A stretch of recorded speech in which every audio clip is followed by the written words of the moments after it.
Grana Weep Ninny Bomb. Sure.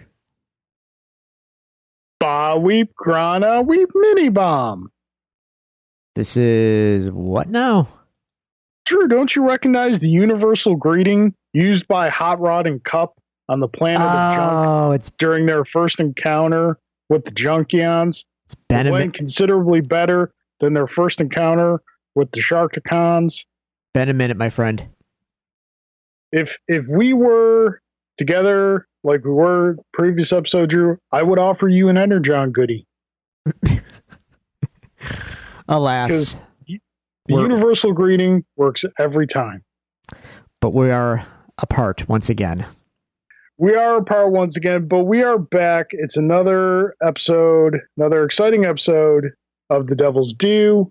We're back again, separated but together. If folks, obviously you've been following the news and keeping up with everything going on. Numbers are spiking. Things are getting a little crazy again. So we are socially distancing again. But hopefully you're like, Carl, you sound like you're right there with Drew. Folks, never let it be said that I'm not willing to put not only my heart and razor sharp wit into this show, but also a little bit of scratch too. I bought a new microphone, Drew. How do I sound? Moderately better than you used to. We'll see. All right. We'll see. For what I paid for the microphone, moderately better sounds about right. But again, we are at the mercy of Skype. So if this, is not acceptable, we can always try having you record your audio on your end, throwing it my way, and then I can use your audio with my audio and see if all dreams come true. But, for now, I think you're okay. You sound good. All righty. So here we are again. Drew, how was your weeks? Oh, there we go. Yes. Popping the can. Just pouring it out. Let's see. I can't normally say if this is necessarily a bad or a good sign. But Drew, it could be either way. It doesn't really matter anymore, Carl. Bad, good. It's all relative at this point. Let's see. What's occurred since we last were together? That was what? That was the night of Full Gear. The night of Full Gear. That was the 7th, I believe. So it's been about 2 weeks. Yes. Okay. Give or take, yeah. In that stretch, obviously the news out of Western New York has not been stellar, so it's not like I've gone anywhere or done much of anything. Let's see. I have been pretty much locked in my routine of working, making dinner, going to bed, repeat. Such as much as a toddler will let me. Oh, by the way, the beer of the night is a Toppling Goliath Brewing Company King Sue Double IPA, for those who want to know. Alrighty. So, yeah, it's actually very good. It's got a Tyrannosaurus Rex on the can. Can't go wrong there. No, it's good, too. Anyway, let us see what I've been playing. Blaster Master Zero 2 on the Nintendo Switch. And I'm nearing the end, I think. And it's a solid game. I think I enjoyed the first one more. But the sequel is good, if not infuriating in a couple of parts. If you want to really annoy me in a video game, Carl, put a boss rush at the end. Define boss rush. All the bosses you've already fought and killed in the game. Now we're in the last chapter of the game, and you got to fight them all again. Okay, yeah. Gotcha. That's a surefire way to annoy me. But that's okay. If memory serves, the classic arcade beat 'em ups would do that all the time. Yeah, it's once I beat them, I don't want to see them again. Right. Anyway, but still, it's a fine game. I'm not playing much else, to be honest, though. I finished The Umbrella Academy Season 2 on Netflix, which was okay. Bit of a, I don't know. it's hard to say. It's a decent show. It does make me curious about reading the comics, to be honest, though, to see what's the same, what's different. And I am a belated fan of Gerard Way's comic book work, not so much his music, but the comic book stuff that he's done, mostly because he followed up in the I mean, not directly, but his Doom Patrol run recently in the last few years was very much in the vein of the Grant Morrison run, and him and Grant Morrison are friends. So I'm kind of inclined to say, he also wrote Umbrella Academy. Maybe I should give those a look as well. So anyway, that's really the long and short of it. I got my basement. Did I talk about this already? That I got the baseboards up and the door. I think I might have talked about this. You were here. Yes. You were here. Yeah. Okay. So that's done. Yeah, you did. You mentioned that. And I got a new roof, Carl. Oh, you got a new roof. Got a new roof. Was the previous roof on fire? No, but it was not good.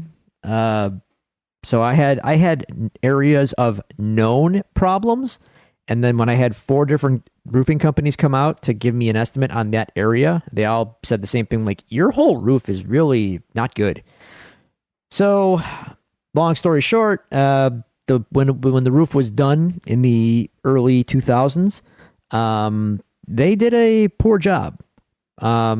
So my roof now died in less than 20 years. So my new one will hopefully last much longer. So yeah, they cheaped out and did a very bad job on that roof. So now though I am golden. Everything is fine. But it's not a price tag you want to have to face more than once or twice in your life. So no. So yeah, half of our roof was redone, I think, like 5 years ago because we had some windstorm damage. Yeah, and every time we get a windstorm now, like we're always kind of a little bit like, come on, hit the other half. Get it because the homeowner's insurance covers it. Yeah. So we're like, come on, wind. It's like playing roulette, but with wind. Yeah, unfortunately, in my case, I couldn't. Homeowners basically said, like, no, sorry, we can't cover your shoddy existing roof. So yeah. Anyway, there's really not much else going on. Yeah. I'm dealing with the toddler day to day, and that's I'm sure you understand completely what that's all about. And oh yeah, it's an emotional roller coaster that has me at my wit's end more often than not. So yep, as awesome as he is, he makes me want to scream and throw things. Oh yeah. But I have to resist that urge as often as I can. Not to say that I don't not often, but scream and sometimes throw things. But so does he. So, it's tit for tat here. Yeah. I mean, I get where you're coming from. Anyway, it's all good. Everything's just hunky-dory. How you doing? I'm doing all right. The past couple weeks have involved a lot of Star Wars Squadrons, of course. I'm still loving that. And not surprisingly, EA just announced that there will be new content coming to the game. I thought there was not going to be new content coming to the game. They originally said they had no new content planned, but most of us who were looking to get into the game speculated that if the game is as successful, it will be very surprising if they do not add more content to the game. So they apparently it has been successful enough to warrant development of new content. And as with after the launch debacle of Battlefront 2, all the content coming to Star Wars Squadrons free of charge. Cool, very cool. Wow. So we're getting a new map, 2 new ships, one for each side, and a bunch of new ship upgrades and cosmetic upgrades. Well, that's cool. So fun times. We are getting the B-wing for the Rebels and the TIE Defender for the Imperials. And oh boy, am I excited for the TIE Defender. Love that ship. Yeah, again, just kind of more of the same around here. Wake up, take care of child, work, repeat. Yeah. I've been watching, they recently added the third season of Young Justice to HBO Max. So I've been watching that. Loved the original show. The third season seems to be lacking a little bit of the magic of the first two seasons. There's a considerable time gap between when they did season 2 and when they did season 3. But it is still good. It is still the first 2 seasons of Young Justice I put up there with Batman the Animated Series and Avengers Earth Mightiest Heroes for quality of animated show. So it's been enjoyable to go back to that. Watching through West Wing again. So yeah. All right. Pretty much. I mean, not a ton. Been keeping an eye on the news and everything, numbers and whatnot, and it's not great, but fingers crossed for the vaccines. Yes, yeah, and hopefully, to quote Robin Hood from the animated movie, keep your chin up because one day there will be happiness again. I sure hope I definitely believe that. There have been times when there are times when you just kind of gotta let yourself feel it, and like the negativity and the depression that a lot of what's going on around the world can cause. And I think there's literally just times where you gotta let yourself feel it, experience it, so you can kind of process that in a healthy way, and then just move on and kind of move on from that and choose to be how you are. And I choose to be hopeful. So here we are. So those are our weeks, dear listeners. If you would like to tell us about your weeks, you can do so at one of the following social media locations. You can follow us on Twitter at Devils Do Pod. You can email us at thedevilsdupod@gmail.com. You can like our Facebook page at facebook.com/devilsdupod, or you can find all these resources available to you on our website, thedevilsdupodcast.com. Drew, as I say this, before we get to our emails, a little bit of house cleaning. Yeah. I can't believe we forgot about this. So if you follow us on Facebook, and Facebook's probably the best place to follow us right now. It's where we're most active. Folks, I got to be honest with you. I took Twitter off my phone, so I don't think I've looked at our Twitter page in some time. I'll make a point to, check in with that, but Facebook's probably the best way to follow us right now. We recently have been having some problems with getting our new episodes uploaded to the Apple Podcast mobile app. Those problems should all be completed and done and resolved, thanks to our amazing Mr. Drew Celestino. Not only that, we are now available on Spotify. We're like a really grown up podcast now. Well, we're not the Ringer or anything, but yeah, we're on Spotify. It was a undertaking, to put it lightly, to get all that taken care of. Apple, I don't want to get into when it's all said and done. They didn't make it easy for you. They did not make it easy for us, but in fairness, what they are asking for, it's not necessary, but at the same time, it is future-proofing to a degree, and we are now 100% future-proofed for things coming down the pipe with like Android,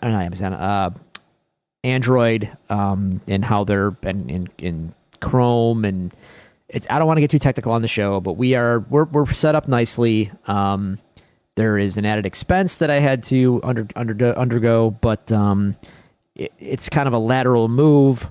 We may actually be saving money on our hosting, to be honest with you. However, I did just get billed by my previous hosting provider over the summer for 2 more years. Now we're not using that anymore because we're on a better, faster, more secure environment now. But hey, maybe they'll be generous and refund my money now that I'm not going to be using them anymore, but I doubt it. We'll see. In any case, yeah, we're 100% good to go.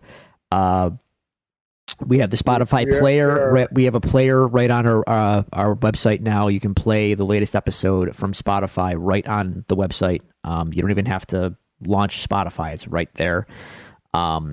You can subscribe from Spotify. You can subscribe from Google Play like you always could. You can subscribe from iTunes like you always could, or the podcast app or whatever. Our RSS feed, you can copy the URL to that and put it in your favorite podcasting app, and it will pick up as it needs to. It is all good. Everything is good and secure and tasty and to the letter. So any technical issues you might experience, send them our way, but you really should not be experiencing any technical issues at this point. We are KO Durf. Exactly. So, that being said, Drew, we do have some emails. Excellent. So, first email comes from Mr. Adam Williams. All right. Adam says, Thanks for all the thoughtful responses from last week. He's referring to 2 episodes ago. He was the one who gave us kind of like the word association email. Yeah, that was fun. I hope to give you some more good content to fill our ear holes. So we have to pick one of the following selections. Are you ready? Sure. As ready as I can be. Steak or chicken? This is I'm dragging this out. I'm just going to say steak. Well, I'm just going to say steak. You can say steak. For me, though, it's like I use chicken in like 80% of my meals. So, like, I do love a good steak, and I make a mean steak. I guess if you're saying you can have one or the other right now, I'll take the steak. To quote Homer Simpson, steak? Sure. Mario or Zelda? Ooh. Zelda. I'm going to go with Mario. Okay. Frozen or Frozen 2? I'm going to go with I don't care. I've not seen, and I hope I never do.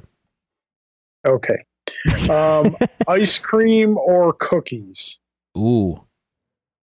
What kind of cookies are you talking about? He just says ice cream or cookies. So you can kind of make your point here. I also do want to point out lots of ice creams have cookies in them. I gotta go ice cream. Yeah, I think so. And I do love a good cookie, but Firefly or Battlestar Galactica? BSG, at least the first few seasons. Yeah, I'm going to go Firefly only for a couple reasons. One, I've never seen Battlestar Galactica. Oh, it's great until it's not. I mean, that's so you keep saying. It's the best way I can describe it. Like, the first 2-3 seasons, man, it's fantastic. It's better than it's so good. And then you realize, like, they don't know what they're doing. This is gonna end bad, isn't it? And then it's like, yep, it is. And then it ends. Then you get sad. All right. I laugh now. Wasn't laughing when it happened. Audiobooks or real books? Real books. Yeah, I'm real books too. Winter or summer? Summer. Winter for me. Oh, you madman. Banjo or Kazooie? I wasn't into those games, so I don't even know which one is which. Which one's the bear? I believe it's Banjo. Give me Banjo. Right. Just because he's a bear. I'll second that. Okay, so now we have a second grouping here where we pick our character preference, or just pick our preference. Okay. Mario Kart driver. And I would like to point out that he mistakenly spelled cart with a C. Oh, blasphemy. It's like spelling Mortal Kombat with a C.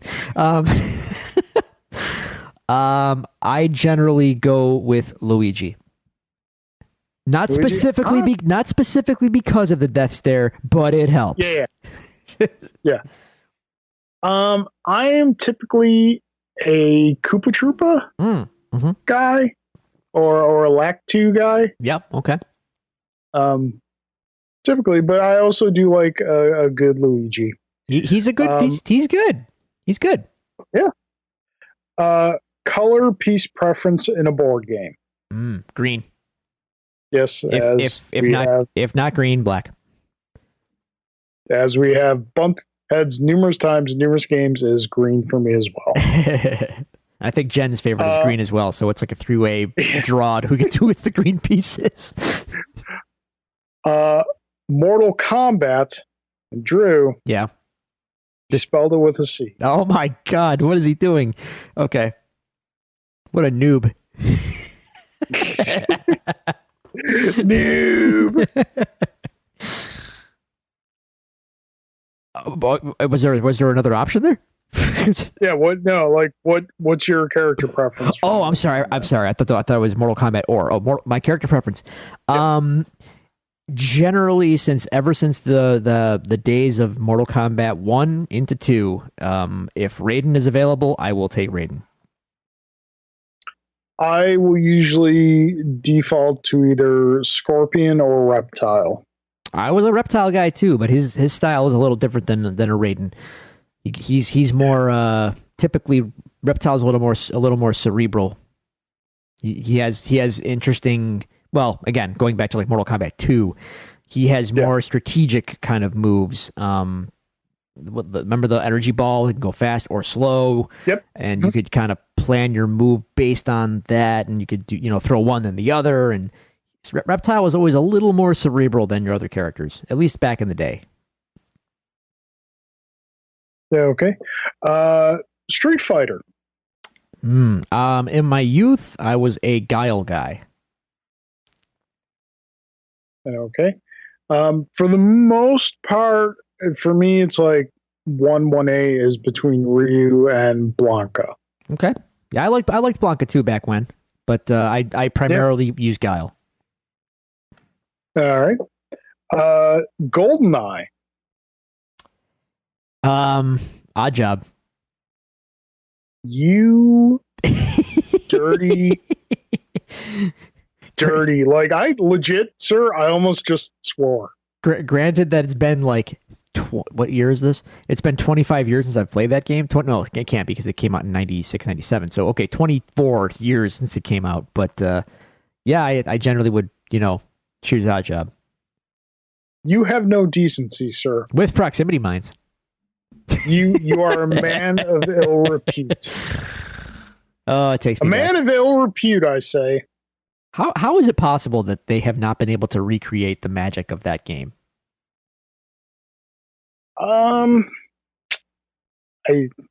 Is it just because they probably have in other games, and our nostalgia is just so strong that like we can't accept that anything better could exist? Because at the time it came out, it was so like unique and unto itself that we just had this collective experience that like this is awesome. This is the most fun we've ever had. And then we carried that forward for the next 2 decades, and there's been countless games that are as good or better than that. I think they're two primary ingredients to the magic of GoldenEye and one supplemental ingredient. The two primary ingredients, the first one are the limitations of the technology at the time. Mm-hmm. Because of, obviously there was no online multiplayer. There were no dual stick controllers. So multiplayer options and control options were limited. And whenever there's limitations, creativity flourishes. So the limitations of the system at the time and the control options at the time, and the second prime ingredient being the time the game happened.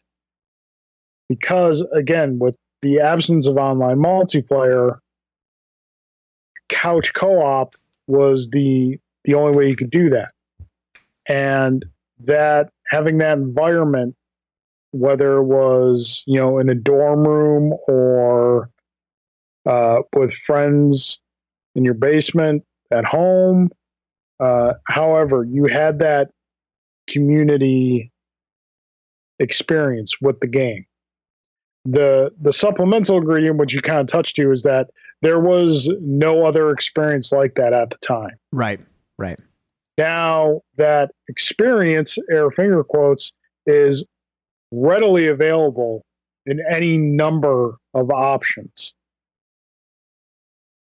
So, and with the advancements of obviously technology and play control technology, things like that, it's difficult to recapture something like that again.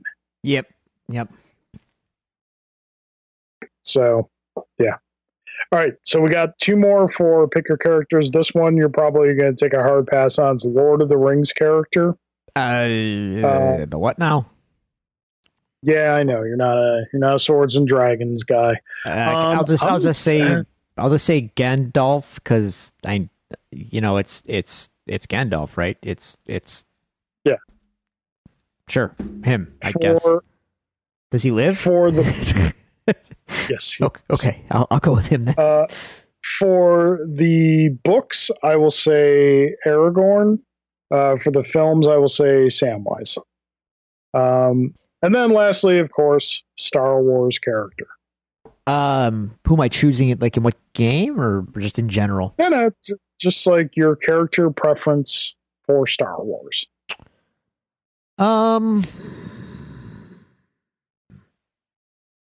Is it cliche if I just said Luke? No, that's a solid decision, especially considering the journey we've seen Luke take from the original trilogy to the sequel trilogy. That's a solid choice. I mean, even excluding anything but the original trilogy, it's just always been Luke to me. Han, yeah. I love Han. I do love Han, but Luke's journey has always felt like the wish fulfillment journey that every kid probably has, which is why that he's a resounding. It's why his character speaks to so many people and the appeal of the franchise in a lot of ways in those early days. Kids wanted to be Luke, I'm sure. Yeah. So, yeah, Luke Skywalker. I will probably go with Vader. I think, obviously the original trilogy speaks for itself, and, a lot of what has been infused into the character since the original trilogy, for me anyways, really, really added to it and gave a depth to that character that has really kind of stuck with me throughout the years. So yeah, Vader. Yeah. All right, so that's it from Adam. He says, till we meet again, happy quarantine, Pardue, the sequel. Yeah. Now on to Mr. Chris Taylor. Chris writes, first off, thanks to Drew for guesting and assisting with the Read Junk podcast, Future of Concerts. Drew, you got something you want to shout out here? Chris writes for the website Read Junk. He does music reviews, and he and I have done a podcast once before a few years back when we went to the Metallica concert together. here in Buffalo. Chris resides in Rhode Island, just for those who are curious as to how all this is kind of coming together. And me and him go way back in the, it's a long story, but we go way, way back. And, he asked if we would, myself and my friend Jason, he asked if we would jump on his podcast discussing the future of concerts in a post-COVID world. So we happily did that. So you can check that out. Just go to readjunk.com, and I'm not exactly sure where the podcasts are, but I'm sure you can, if you're a media-savvy person, you will find the podcast section and find us. So. Okay. All right. So Chris writes, I'm sure you'll probably cover this on the show, but a multi-layer question. With Wonder Woman 84 headed to HBO Max streaming platform, there's obviously lots of push to get Disney Plus to make Black Widow available either on Disney Plus or that premium streaming option they hold on a second. I think I'm screwing up this question here. There's obviously lots of push to get Disney Plus to make Black Widow available either on Disney Plus or that premium streaming option they unpopularly did with the live action Mulan. Do you think the current COVID time? Well, all right. Let's tackle the. This isn't that it's written bad. I just, for some reason, I'm just brain farting on reading it. So let's tackle the question of Black Widow on Disney Plus. Yes, we are going to talk about Wonder Woman 84. Actually, yeah, we'll hold this till we talk about Wonder Woman 84 because I think that just dovetails naturally into that question. Okay. He says, do you think the current COVID time will have rollover that will ultimately cut funding long term to future bigger blockbuster films, seeing as we will probably not be at capacity with the current Black Widow opening date sometime in the spring? Great question. I've been thinking a lot. I've been thinking a lot about all of this, and I think it's time people maybe you're gonna. I think everyone has to readjust their expectations for their entertainment, and ultimately, movies, as much as we love them, and TV, as much as we love TV shows and things like that, you got to remember what these things are. They're not made purely as art at all. They are commercial enterprises. And so long as movies can be sold, studios will, invest money into them knowing that they're going to make that money back and then some. Well, with no theaters to, have a huge markup on and control the screening times and the availability to people and, charge admission and all that stuff, these studios are reevaluating everything. And if they can't recoup $200 million on a movie, they're not going to spend that money on a movie. So I don't know what that's going to mean going forward. I mean, look, again, we have positive news about a vaccine coming down the pipe and all that. So long term, hey, who knows? Everything might be back the way things were last year in a few years. I don't know. Maybe. But right now, that's not the case. And I don't know what that means, and I don't think the studios really do either. I think everyone's kind of waiting and seeing what's going to work right now. But I don't think you get a sniff of Avengers. An Avengers $1 billion gambit is not going to happen on streaming. It's just not. I'm sorry. It could be you could hype it up and make it sound like the biggest event film ever, but if it's just on some streaming platform, the hype level just isn't there. I mean, in my opinion, anyway. I don't know. Maybe we haven't seen that level. No one's tried the big gun yet. But I feel like the at-home streaming model, while convenient, also dampens enthusiasm to some degree because it's just taken for granted that it's just something that's it's just there. I'll get to it when I get to it, and right. And ultimately that doesn't motivate people to Even, get off their butt, you know? yeah. Even if it's in their own house. Something that you're excited about. Right. No, I do. Totally. So, you know, I don't know. This is all very interesting from a like sociological, psychological perspective. Like, if it's readily available anytime in my house on a service I already have, I'm somehow less excited about it than if it was like, this is coming out on this day. It's going to be shown in this theater or other theaters in your area at these times. You have to plan to make sure that you are there at such time. It might be sold out. It may not be sold out. You have to make plans for this. You have to arrange. You have to, go out of your way to do it. It feels bigger. Whereas if it's just like, oh yeah, it's there right now in my living room. I can turn on my black box of entertainment magic and just select it and watch it. Somehow that's less fun, and because it's less of a, I don't know, by having to do less, somehow I'm less inclined to even care. Yeah, it's weird, right? I think that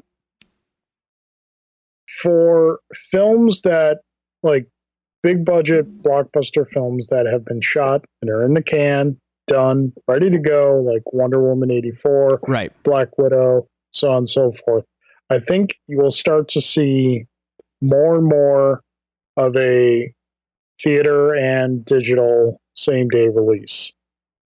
I think that will go on till the current backlog has been burned through, more or less. Then, depending on where we are, studios will start to scale back production. Like you mentioned, you won't see Avenger level films.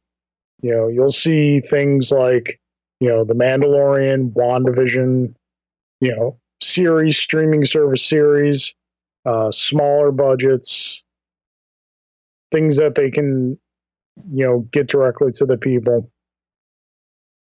And let's say there's a vaccine like a month from now. So say like a month from now. So I think you will still see streaming service, digital release, same day as theater release, and that will be kind of the norm for time. And as the normal that we were used to returns, studios will draw back on same day digital release. They'll want people going back to the theaters because they just make more money that way. Yep. So yeah, it'll be interesting to see. I mean, this is for as terrible as 2020 has been, and it's been terrible. It's also a moment in history that we've never experienced anything like it before. I hope we never have to experience anything like it again. But it's something that, again, as terrible as it is, it's really important to stop and kind of observe the moment you're in. Or as Adam Driver would say to John Oliver, explore the space. And see and just kind of take in what's going on, because it is definitely a unique moment in the history. So yeah, but again, we'll talk more about that in our news section. Thank you very much for the email, Chris. Lastly, Mr. Jay Gelsomino. Oh, Jay. Jay writes, Drew and Carl, what would be your dream team writer-artist combo, and what would that book be? Oh, wow.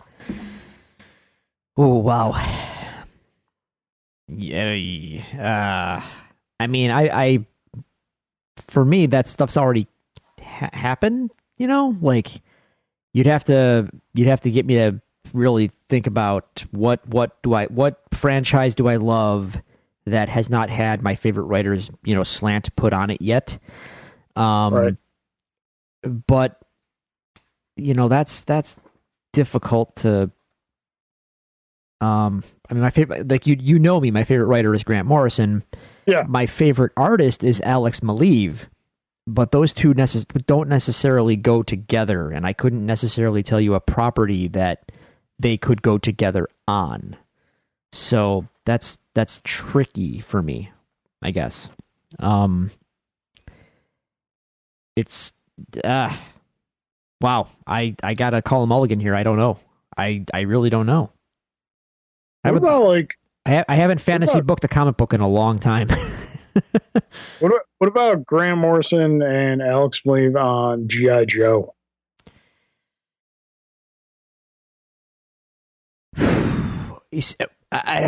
Wow, what does that even look like? I don't even know what that is. Oh, I don't know if that works. Honestly, like that to me, all those things sound like you're using all the right. You're using ingredients that I love, but I don't know if they go together. It's like, right. You know what I mean? It's like, hey, we made you this this dish. It's made from garlic, ice cream, and Earl Grey tea. What? I like those things, but what? You know what I mean? So yeah, for everything to come together just so. I'm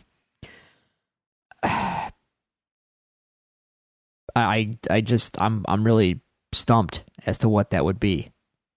I think the property you got right though, Carl. I think G.I. Joe is the right property.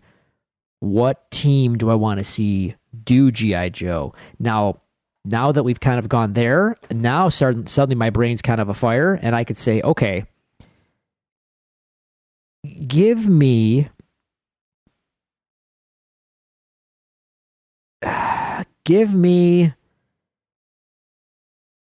Garth Ennis at his best now, not at his most juvenile. And there's varying shades of Garth Ennis, but give me Garth Ennis and Maleev might not be the right call here. Garth Ennis. Okay, I got it. I want Garth Ennis and Goran Parlov, who have done the Punisher Max and the Fury Max stuff, which is all excellent, and war comic-y, Vietnam war comics, soldiers and stories about soldiers and things like that. Give me them on G.I. Joe, and you're now I'm feeling pretty confident about it. So yeah, Ennis and Parlov on G.I. Joe. All right. I'm thinking Daredevil. I wanted to think Daredevil, but my favorite Daredevil's already been done. So, you know what I mean? Yeah, I mean, there's our favorites, but that doesn't mean because we have a favorite that something good can't be done again. No, totally. I totally agree. So, I've got two writers in mind that I would love to see on Daredevil, and they would both be very different Daredevil books. The first one is Tom King. Okay, I like Tom King. I would love to see Tom King on Daredevil. That's a good take. The second one which artist though? See, it's the thing. I'm not as in touch with artists as I used to be. Okay, that's fair.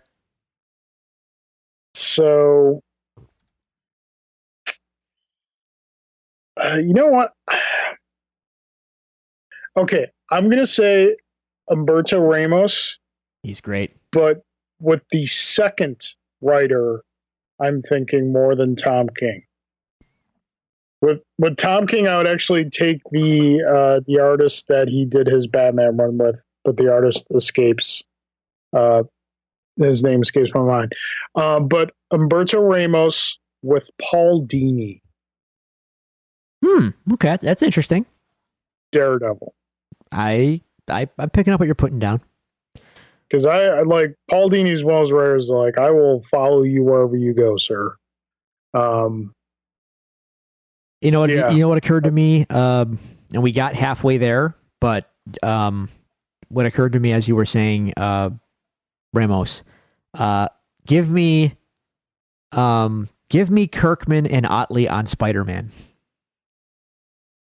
Now, we already had Otley on Spider-Man, but I want Robert Kirkman with complete freedom on Spider-Man. All right. And I only say that because my favorite superhero comic book of the 21st century has been Invincible by Robert Kirkman and largely by Ryan Otley. And ultimately, I loved it so much because it reminded me so much of what Spider-Man kind of should have been for a long time. Yeah.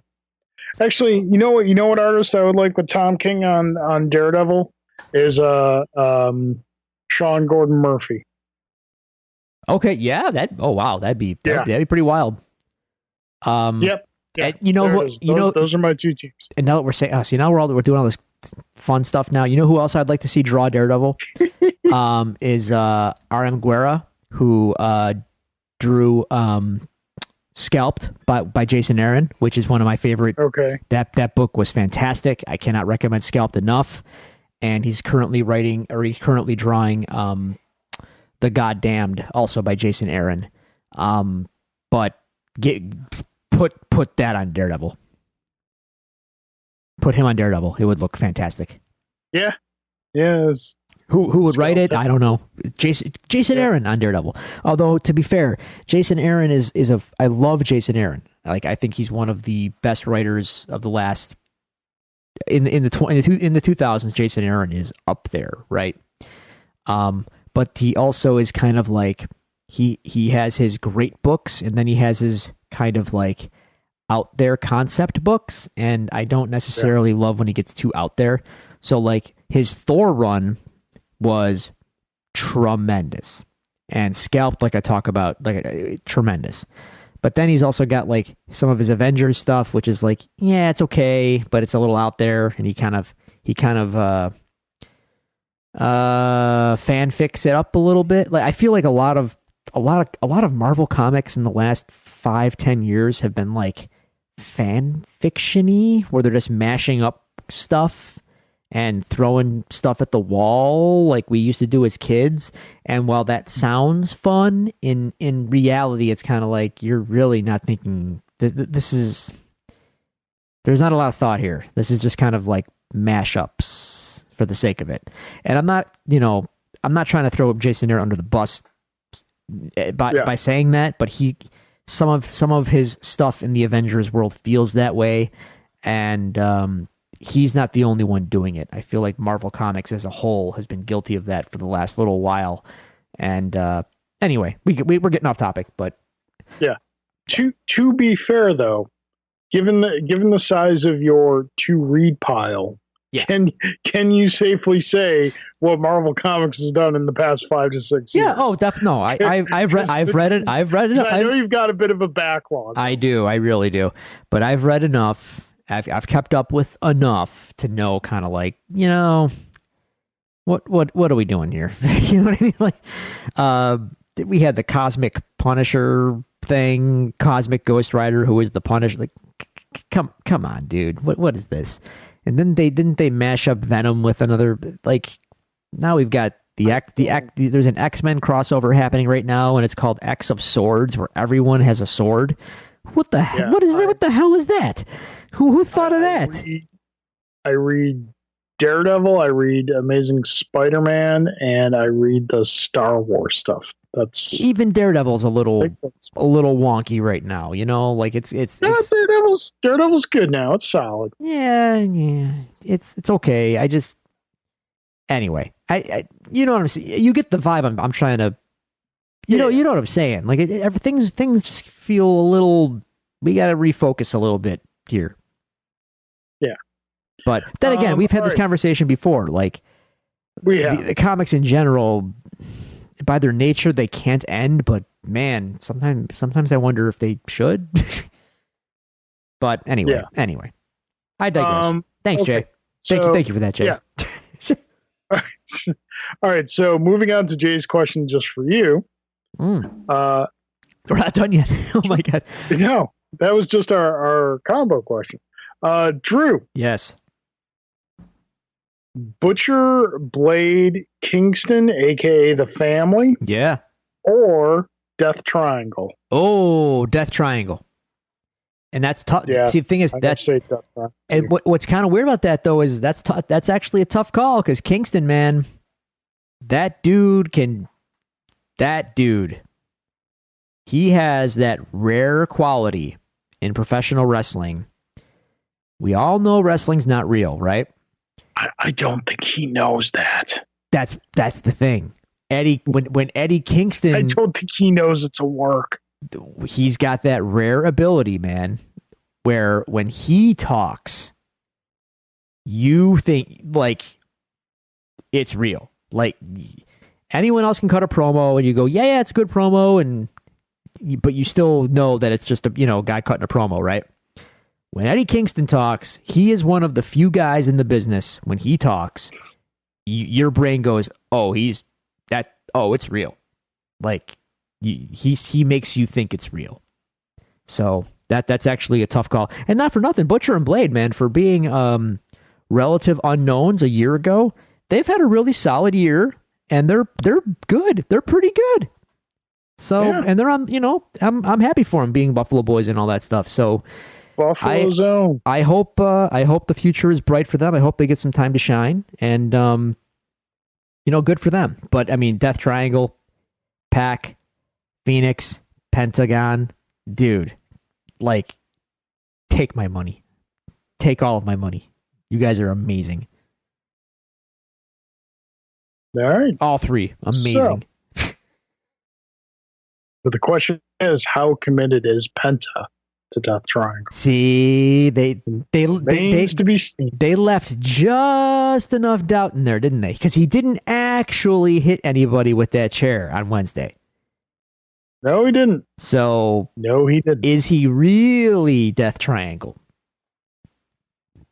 We'll have to see. Oh, I'll have to use my booking intuitions to try and predict this one. I'm just happy Pac is back. It was really good to see him on Wednesday. Like, really good. Yes, it was. He's great.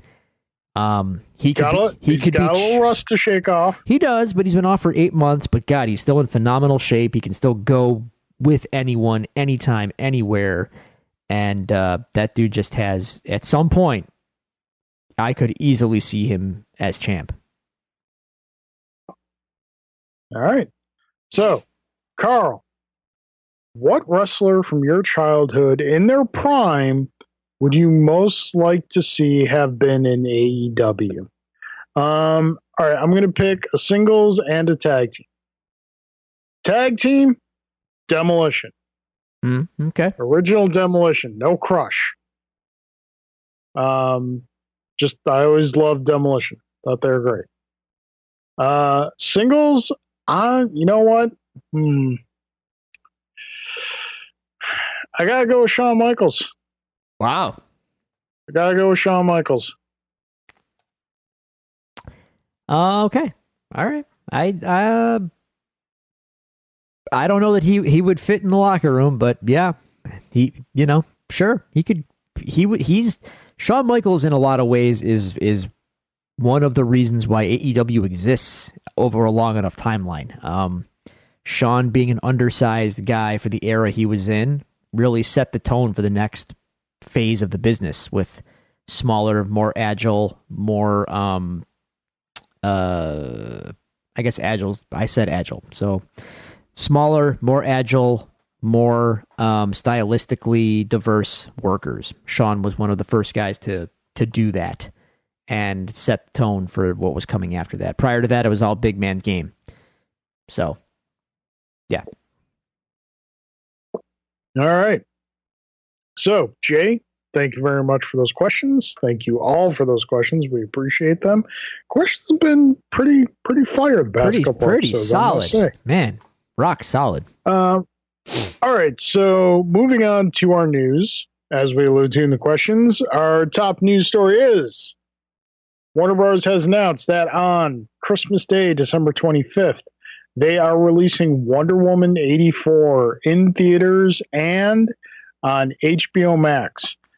Surprise here, there is no quote-unquote premium fee for Wonder Woman 84 on HBO Max. If you have HBO Max, Christmas Day, after you're done unwrapping your presents, you can watch the brand new Wonder Woman film on HBO Max at no extra charge. Drew, what are your thoughts on this? I feel like it was inevitable, but I'm a little shocked that they're not going to try and charge some kind of premium for it. But again, these are the uncharted waters we're in. So they're going to put this out on HBO Max, and they're going to find out if that corresponds with X amount of new subs or not. I mean, again, the business model is completely different than releasing something into theaters at a price. Right. This is. We'll see. Will it move the needle on HBO Max subscriptions? That's the ultimate metric of success. I mean, it's easy. It's great for people to be able to get it and see it. It was pretty anticipated prior to COVID. People were all pretty hyped about it. So yay, we get to see it. But will it be deemed by whatever metric Warner Brothers has in their mind a success due to, circumstance? I don't know. And right. Is it fair if it doesn't move the needle for them? Is it fair to call it a failure, even if it's a great movie? Yeah. For me, I don't think the decision to put it on the streaming service is a surprise. Like I mentioned before, I think you're going to see a lot more of these finished big budget films kind of go this way. Right. The no premium fee for it was a surprise. I think this could be one of a couple things. One, obviously, it's an effort to try and draw competitors away, could draw customers away from Disney Plus, saying, hey, they're making you pay extra for this. We're just giving it to you with your subscription.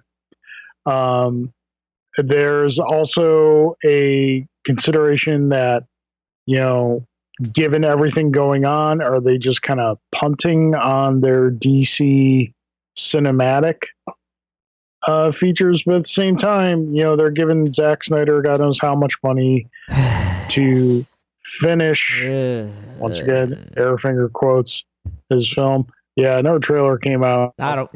I'm not even going to talk about it. I don't Yep. even. Thank you. So, but yeah, I think given whatever situation it is, the winner is definitely the fans. That we finally get to see this film. I'm looking forward to it. I thought the first Wonder Woman was great. And I look forward to seeing this one. If I remember correctly, Disney Plus itself is not without a Christmas Day offering.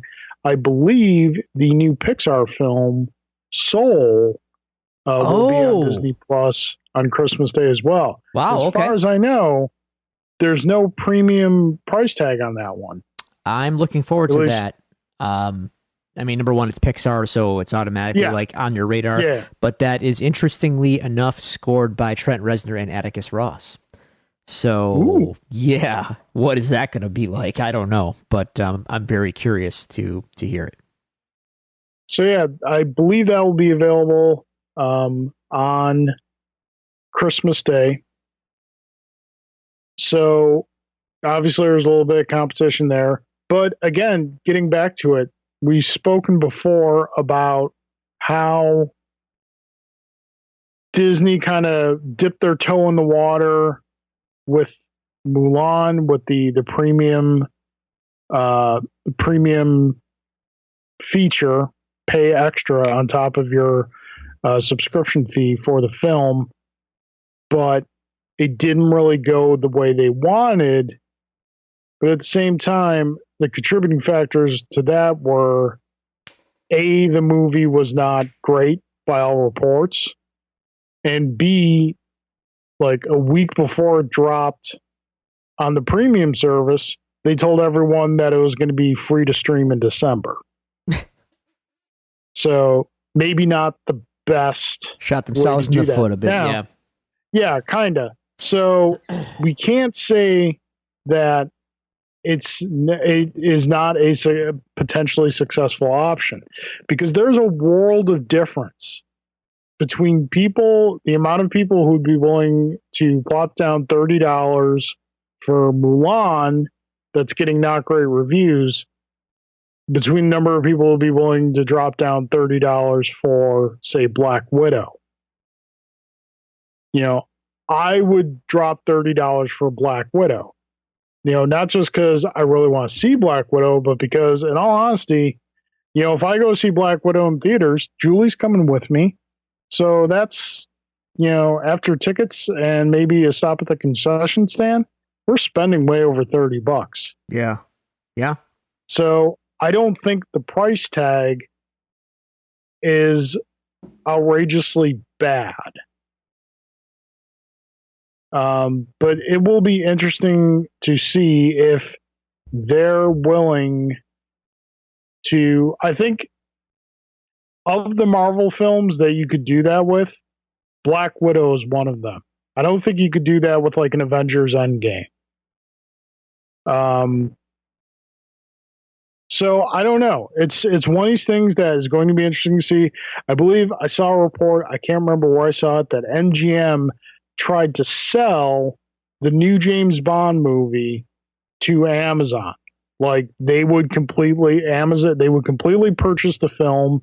There would be no money going after the purchase price, which I believe was $600 million, which was the production cost of the film. I think that encompasses like production, promotion, things like that. And Amazon wasn't interested. And MGM is always kind of teetering on the brink of going out of business. And obviously this current situation is not helping. Yeah. So I think the next couple months are going to be really interesting to see what's going to happen with these big blockbusters that are finished and in the can, ready to go.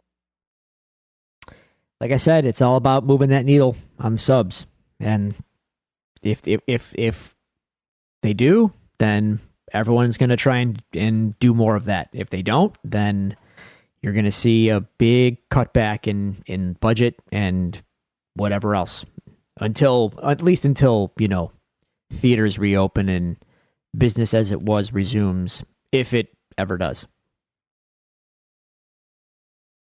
All right.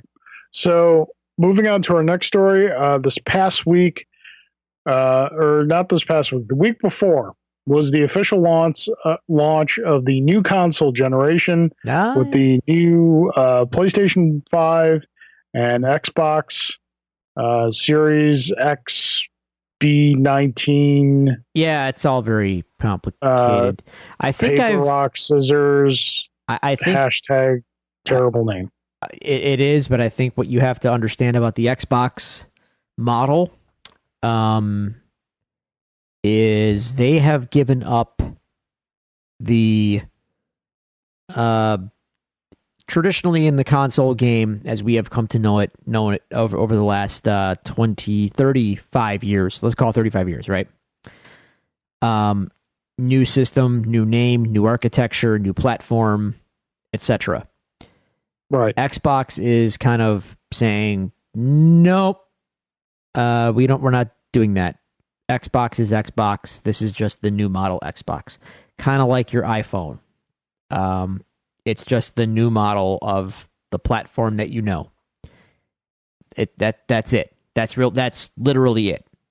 Forget about generation, forget about iteration. It's just, this is the new Xbox. Here you go. All your old games work on it, apparently. I guess the Xbox plays all the Xbox One games on the new Xbox. It plays everything. It has no real killer app to speak of right now as a launch title for the Xbox Series X. just think of it as the new Xbox, and games will come out on it like they came out on the last one. And there you go. The PS5, on the other hand, is more, at least on its name and by its backwards compatibility. It's not 100% backwards compatible, is it? Or is it? It is. It's like 90. It's like 99.999% backwards compatible. Okay, so they're kind of in the same boat. I saw the dashboard for the PS5, and it's basically the dashboard for the PS4, just slightly different. So they're kind of in the same boat to a degree. They're kind of sticking with what works for the most part. But obviously, the hardware got the increment 4 to 5, and it's got a new controller, and, you know, it feels more like this is our next big move kind of thing, even if it you know, on the surface it might just be the same thing that Xbox is doing, but it feels more like a different platform. Whereas the Xbox, like I said, is basically like, hey, you had the last Xbox, well, here's the new model. It's basically the same thing, but more powerful. Maybe that's where we are now. I don't know. It feels, I mean, that's kind of a bummer in that it feels like less exciting to a degree when you think about it like that, but at the same time it makes all the sense in the world. I think that, and we've talked about this before, that the days of the night and day jump in graphics it's are over. behind us. Yeah. The graphical advancement is more incremental now, and, you know, more of a polished enhancement than a massive jump. I think what is selling the systems now is processing power, storage power, you know, the bells and whistles that weren't as important before, and the interactivity and the ease of use with the interface to operating system than there has been before. So, I mean, of the two systems, I will be getting at some point a PlayStation 5. I have not had an Xbox since the original Xbox. I don't think either one really has a quote unquote killer app. Obviously, Spider-Man Miles Morales, I'm sure will be great. But like, it's not like making me want the system any more than I did previously. Like, you know, Walmart.com had a restock yesterday, and I took a shot at it. I didn't get it. I got the dog with the deer antlers that everyone's raging at on Twitter. And so, you know, I got as far as checkout, and I couldn't finish the checkout process because, you know, it's everybody wants it, and there's a limited number to go around, and it's obviously, you know, that's to be expected with any new console launch. More so with this console launch because of the global COVID situation. This affects production and distribution. So if you haven't gotten one yet, you're gonna, and this is for both PlayStation or Xbox. You're going to have to keep your eyes on the gaming media channels, because usually they're pretty good about posting when sites like Walmart or Best Buy or any place like that is going to have a restock. Apparently, there's another Walmart restock happening sometime between now and Black Friday, and then again on Black Friday. GameStop has said that each store will have a minimum of 2 PS5s for in-store Black Friday morning. You know, whether or not that will actually play out, I'm not sure.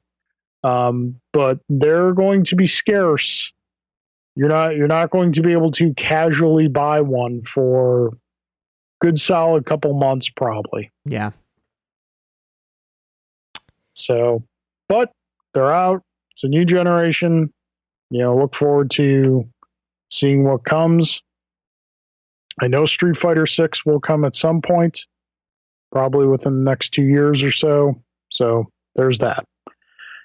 Speaking of video games, Drew, segue. Let's go. We've been having a lot of fun and been receiving a lot of joy from AEW. And apparently, Drew, they are not done. No. Because they just keep giving. They're giving us more. And Drew, we're getting some games. We are getting games from AEW. We are getting a console game and 2 mobile games. Now, Drew, I know mobile games aren't your thing. They're not. Totally fine. They're not. But let's talk about the console game. So, as you know, Kenny Omega, really big into video games. He is. For a casual fan, it'd be easy to see that from, ring entrances, his, ring performance history. He loves fighting games. But not only that, Aubrey Edwards was also a mobile game developer. See, that I did not know until that presentation. And I was like, oh, I love Aubrey even more now. Yes. So they are giving us a game and they're saying, hey, you remember those great Nintendo 64 wrestling games? We're making one of those. Yep. Now, there's a lot to unpack with that announcement. So some people have been criticizing the in-game footage that they saw and saying that it looks bad. I don't know. It doesn't look 100% lifelike, but Kenny said that they're going for something that is more arcadey and that's fun to play, easy to pick up, difficult to master, as he said.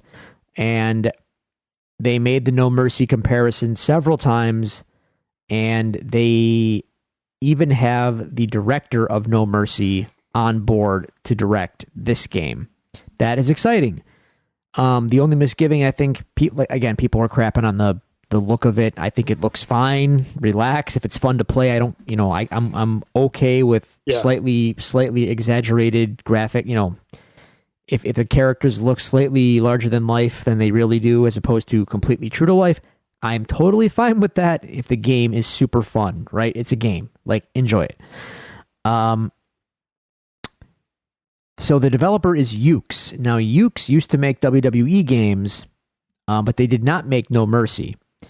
And there was a point with Yuke's, with WWE games, where fans basically stopped liking them and said that they basically got bad. Now, granted, they were considered good by a lot of people until the point when WWE decided they needed a new game every year. And then they had to crank one out every year. And that's when the quality point seemed to dip. So Yuke's is making the AEW game. I don't know which Yuke's are we going to get? The one that was well received, or the one that was burned out making a game every year until WWE let them go? I don't know. Hopefully it's the good one. And then we have the director of No Mercy steering the ship on this.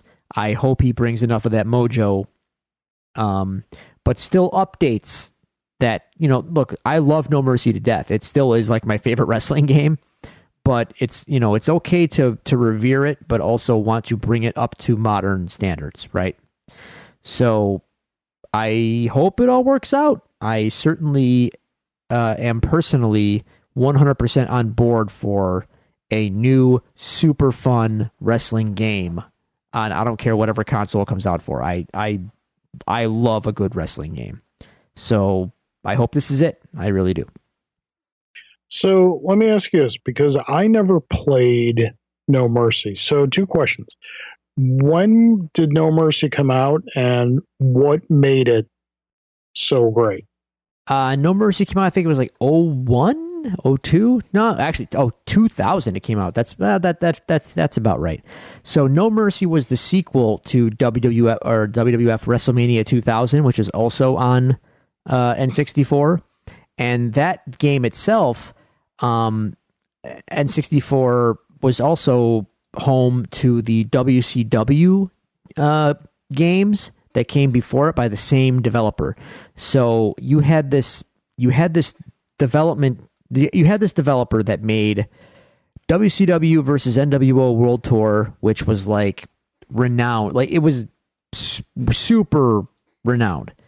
That same developer just a couple years later made WrestleMania 2000, and then a year later made No Mercy. So it was like this evolution of wrestling games, and they're all great. Now, what makes them great? Variety of moves, variety in character attire. Like every character had like 4 different costumes you could have for them. You had creator wrestler features at the time, which was a big deal. You had ultimately just fun gameplay and tons of moves, like tons of moves.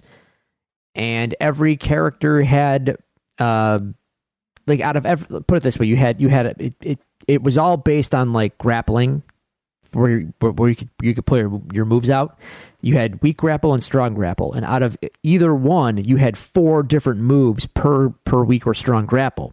So there were a lot of base moves on top of your finishers, on top of your top rope maneuvers, on top of going outside of the ring, pulling out ladders, things like that. Like there was just a ton of stuff you could do, and ultimately it was just fun to play. So you had a lot of variety, and the game was fun. And for the time, granted, we're talking about polygon models in 2000, 2001-ish territory, so graphically it's not held up well. But at the time, man, it was like, you know, it was what it was. It was pretty air quotes lifelike, you know. You got every character had a taunt, so like if a guy had a signature mannerism in the ring, you could do that taunt and it looked like he's doing the thing, and it looked real enough, you know. And it was just fun to play, and you had so much variety, so many moves, and it just felt real enough. It felt authentic to the product, but it was also super fun. And over time, it got more and more lifelike, I guess. I don't know. I think the WWE games over time just got more lifelike and less fun and less variety, less moves, despite looking more polished, despite looking more real. They just became not as fun to play as the No Mercies of the world. So if Kenny Omega and the developer and the director of No Mercy, if they are on the same page and they want to bring back a fun game that might sacrifice a little bit in the authenticity department, fine. I said a lot. I said a lot there. No, that's fine. I love No Mercy. People to this day, there is a community online that puts out new rosters of current wrestlers on the No Mercy engine. You know what I mean? Like it's one of those. It's like Tecmo Bowl. You know, like there's just a beloved community behind it. So if AEW is trying to capture the spirit of that thing and bring it into the now, I really hope they succeed. Alrighty. So, moving away from video games, it was announced, I believe, today that Stranger Things Season 4 has a new cast member, and is none other than horror icon Robert Englund. Yeah, that's something. For a show and a series that unflinchingly, unabashedly loves the 80s, this is an amazing add to the cast. It almost feels like a no-brainer in hindsight, but I never would have thought of it. You know what I mean? Yeah. I'm super curious how that's going to play out. Yeah. So now we obviously, everything going on, we don't know when we're going to get Stranger Things Season 4. I'm wondering how much this is going to affect what they were intending on doing with the story. Because obviously these kids are growing up real quick. I mean, they are, but I think they do set each season a couple years apart, right? A year or two apart? Give or take. and the kids are also at an age where you can explain away their obvious aging by like, well, it's junior high. You're gonna grow hair in new places, and it's just, you're gonna start to notice the girls more. That so they can get away with it. Yeah. So yeah, I'm all for this and look forward to seeing it when we eventually get it. Yeah, I'm an unabashed fan of Stranger Things. I know it's easy to hate on the popular thing, but Stranger Things always makes me smile. So this is a very fun announcement. Yeah, it was a good time. So our last news story is a much more Carl-centric news story. Earlier this week, it was announced that a company called Atomic Mass Games is taking over development and production of the Star Wars miniature games that were previously handled by Fantasy Flight Games. This includes Star Wars Armada, Star Wars Legion, and my own very near and dear to my heart, Star Wars X-Wing.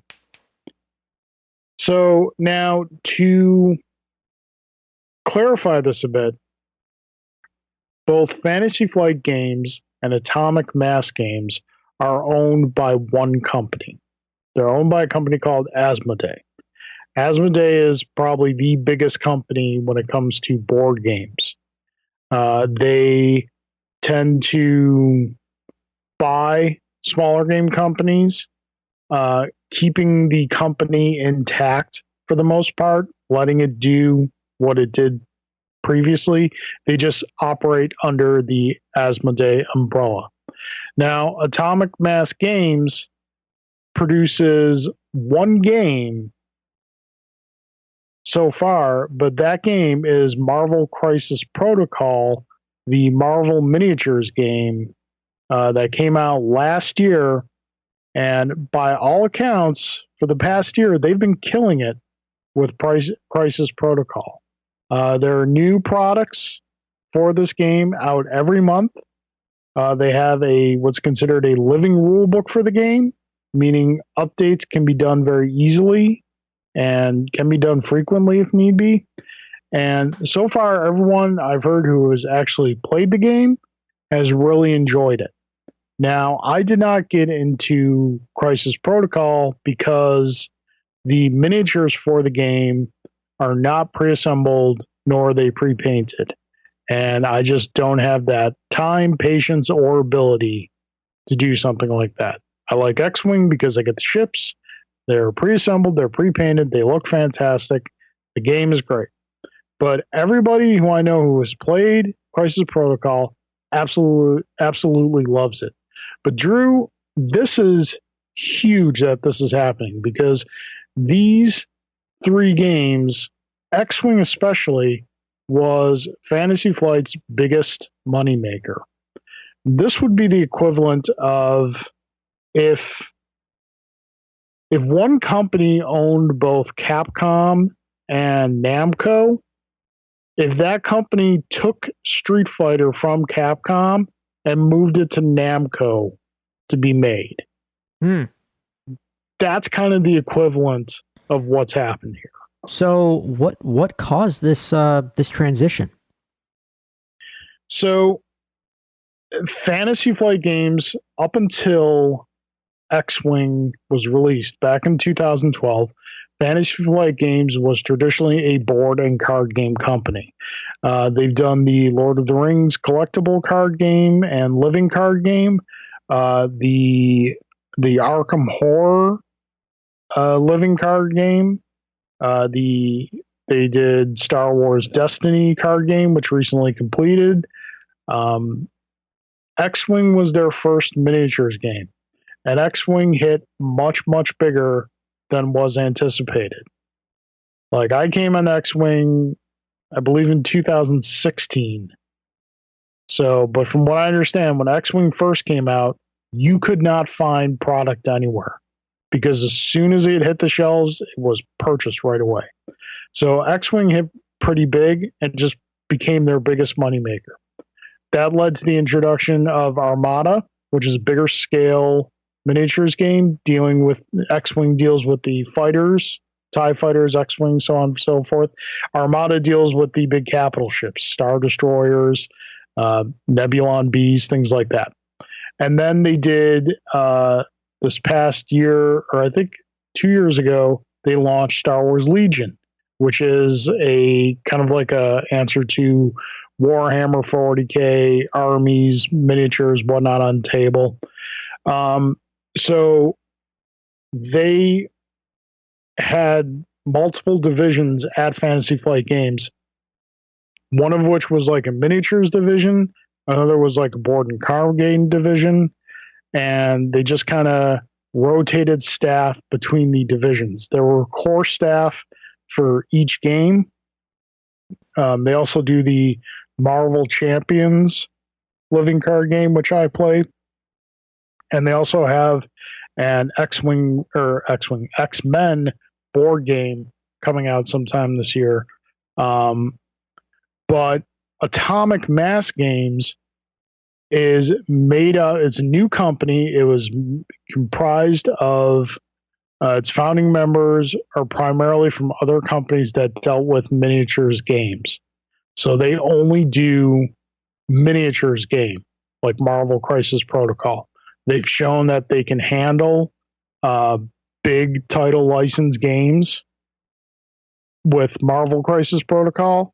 And so the logic, I believe, behind Asmodee's decision is to take miniatures and make them into one central hub at Atomic Mass Games and leave Fantasy Flight to do their board and card games. So is this a logical decision? I mean, you can look at it simply as numbers on a sheet, probably. But the thing is, like, it's got the X-Wing community nervous and hopefully optimistic at the same time, because there's been a core group that's been working on X-Wing that know this game, that develop it, and that core group is, for the most part, is no longer working on those games. Right. It's going to be in the hands of all new people. So that's kind of where the nervousness, but at the same time, some trepidatious excitement is. So I don't think that the impact of this shift will be felt right away. I think it's going to take some time, because all three games have lines of product that are approved by Lucasfilm through 2023. And there are, because I know like X-Wing has releases that are coming out later this month. Legion has releases almost monthly. Armada has new releases planned. And I think anything that is fully developed, in production, on the boat, coming over, is going to release like it normally would. Once that line is done, I think is kind of where you're going to see Atomic Mass Games come in and take over more. So if this is good or bad is to be determined. All right. So yeah. It's big. It was a huge announcement that took everyone off guard. Nobody saw this coming at all. So that is it for our news. Drew, unless you can think of anything else? I've got nothing. All right. So, folks, we appreciate you joining us again.